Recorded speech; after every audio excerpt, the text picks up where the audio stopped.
随着中印边境紧张局势的升级，两国在边境地区的部队似乎有一触即发的态势。从此前加勒万河谷事件，再到边境第一墙，以及印丹方擅向边境增兵等，或已准备对中国动手。据今日印度在10月13号的报道中称，中印之间在进行第7轮军长级会谈中，印方强硬坚持中方必须撤退，并且印方还强调，在中方从班公湖北岸撤军之前，印方坚决不从班公湖南岸撤出。其实从此前中印进行的第6轮军长级会谈也能够看出，印方其实对和谈并无多大诚意。要知道，在第6轮军长级会谈中，中方要求印方撤离8月底越过了中印实际控制线，以及在班公湖南岸占领的多处要点，但印方却单方面认为这些地区属于自己的实控线范围内，并且印方还拒绝撤离占领有利地区对抗中国军队。通过这2轮的军长级会谈能够看出，印方对于双边谈判根本没有丝毫诚意。军事专家王云飞指出，印方似乎是采取了这3种缓兵之计的战略方针。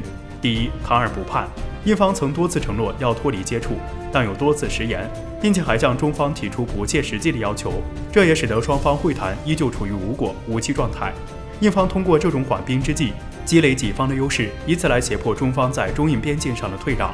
第二，增而不减。中印之间的军长级会谈已经进行至第7轮，印方不仅未能减少边境地区军队的部署，反而在拉达克地区不断的增兵。如今在拉达克地区至少部署了15万以上的兵力，边境部署的兵力已是中方边境部署的数倍之多。印方企图利用这种兵临城下的威压，迫使中方在中印谈判上的让步。第三，进而补退。在加勒万河谷、高格拉及温泉等地区，印方先是通过兵力前移，随后又采取战术性的脱离。事实上，这种战术其实仍是兵力前移。要知道，在班公湖地区，中方一旦从班公湖北岸撤离，那么印方就有可能会编造一些不撤退的理由，进而侵占班公湖北岸。因此，印方这种进而不退战术完全属于非法侵占。王云飞还表示，印方似乎很喜欢极限施压的方式来逼迫对手，但印方要知道的是，中方的实力要远强于印方，因此印方的极限施压对中国根本没有任何作用。还是那句老话，印方在战场上得不到的，同样在谈判桌上也休想得到。其实，大家只要近期关注了印期媒体的一些报道，就能很轻易地得出一个结论：在中印边境的处理上，印度内部是处在一个分裂的状态。印度内部大致分为3个派别：主张和谈的鸽派，以及没有表现出明确倾向的中立派。鹰派代表人物就是此前嚣张说已经准备好对我们发动空袭的印度空军参谋长，以及宣称准备好战胜我国的印度陆军第14军团参谋长卡普尔。他们在对华发言上总是能够让人感觉到强烈的战争欲望。鸽派代表大多都是非军界人士，要么是专家、政客，亦或是外交人士，比如印度外长苏杰生。至于中立派，从目前的信息来看，此前曾代表印度进行和谈的第14军司令辛格中将应是其中的一员。而我们说这次会谈可能将成为中印和平收尾的最后一次机会，就是因为这个人。据悉，本次中印举行的第7次军长级会谈是辛格中将最后一次代表印度参加会谈，此后他将转任印度军事学院院长，而其续任者正是印军鹰派人物之一的梅农中将。关于这个梅农中将，最明显的履历就是印度第1个山地师的首任首长，他曾长时间在中印边境东段边境部队任职。而印媒对这位印度军官的评价是对华强硬派，他一直主张对我国采取强硬的策略。一旦这位鹰派人物真正代表印度走向谈判桌，很难想象印度会向我们提出什么样的无理要求。虽然我们说这次会谈很可能是中印和平收尾的最后机会，但是对这次会谈我们依然没有抱太大的期望，因为即便是在印度人口对华过于软弱的辛格中将主持下，中印进行了6轮军长级别会谈，但是到现在为止仍然没有什么缓和的迹象。印度还在不断增兵，还在不断修路、运送物资，同时各种军购项目也在国防部的批准下不断进行。所以说，这次会谈想要达到预期的成果，恐怕还是困难重重。所以我们必须做好2手准备，和谈要谈，备战也不能停。最后，还是希望这次会谈能够取得好的结果吧。据《环球时报》10月9号援引今日印度网站的报道，继2次5.4级和1次3.6级地震后，印度列城地区又发生了1次3.2级的地震，这已经是过去7天以来的第4起地震了。连续多天的地震发生在列城地区，这个地方正好位于印度板块和亚欧板块的交界处，所以地震频发。因此附近没有什么居民，地震也没造成什么人员损伤。但是问题是，受伤的人没有，挨饿的印度士兵却是又要多出一批了。据媒体报道，在地震过后，震区不少山体都发生了滑坡现象，大量沙石滚落，直接阻断了附近的公路，这让印度本就困难的物资运输雪上加霜。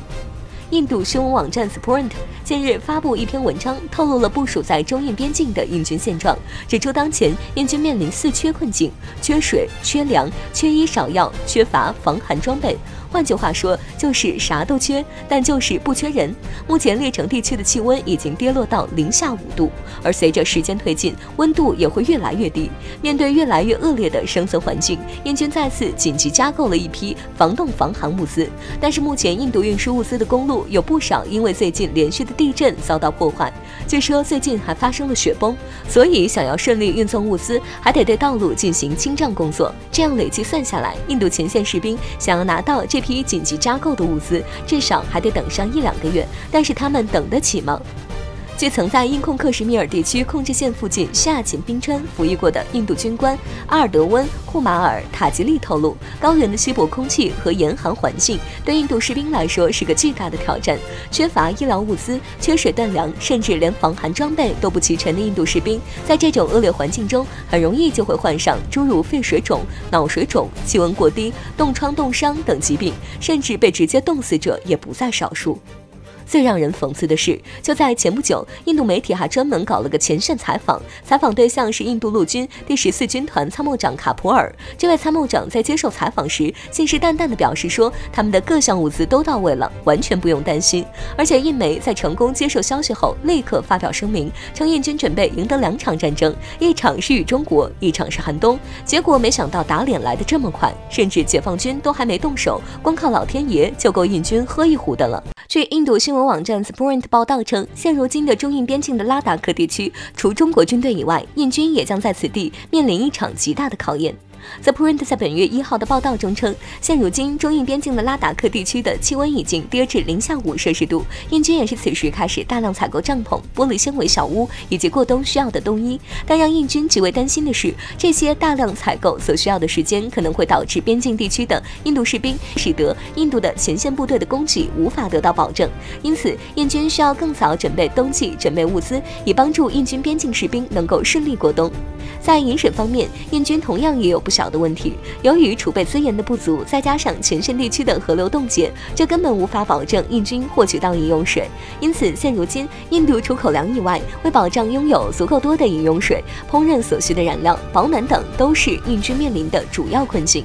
不仅如此，印军的医疗设施同样面临极大的挑战。对此，克什米尔控制线附近夏勤服役的军官阿尔温德·库马尔·塔吉表示，由于印军所驻扎的地区皆为高海拔地区，这里不仅气温很低，稀薄的空气同样也让印军难以承受。与此同时，这里还常常刮着大风。要知道，在高原地区，风速每增加3公里，气温就会降低1摄氏度。因此，印军在这种条件下进行驻扎，就不得不需要大量的后勤人员的保障，以此来避免帐篷被大风吹走或小屋被大雪覆盖等问题。正是因为种种挑战，这里需要更多的医务人员来保障印军的生命安全。印军的这些行为似乎是遭到了某种报应。早在此前，中国外交部发言人汪文斌就曾表示，中方不承认印度非法建立的所谓拉达克中央直辖区，我们反对在边界有争议的地区开展以军事争夺为目的的基础建设。